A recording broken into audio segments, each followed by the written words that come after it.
ভারত মঙ্গলবার গভীর রাতে পাকিস্তানে সামরিক অভিযান চালিয়েছে। এই অভিযানের নাম দিয়েছে সিঁদুর। মার্কিন সংবাদ CNN লিখেছে, পাকিস্তানের বিরুদ্ধে সামরিক অভিযানের জন্য ভারত যে নামটি বেছে নিয়েছে তা ধর্মীয় প্রতীকবাদে পরিপূর্ণ বলে মনে হচ্ছে।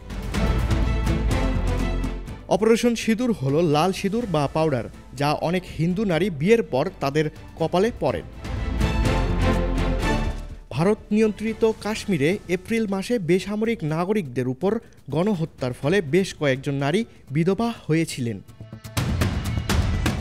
হামলার পরের দিনগুলোতে স্বামীর প্রাণহীন দেহের পাশে নিথর পড়ে থাকা এক নারীর ছবি ভাইরাল হয়ে যায়, যা হামলার শিকারদের বেদনা এবং হৃদয় বিদারকের প্রতীক হয়ে ওঠে। ভারতের প্রতিরক্ষা ও পররাষ্ট্রমন্ত্রী সামরিক অভিযান নিয়ে সামাজিক যোগাযোগ মাধ্যম এক্সে একটি ছবি পোস্ট করেছেন। সেখানে লাল সিঁদুর দেখানো হয়েছে। আন্তর্জাতিক ডেস্ক, দৈনিক করতোয়া।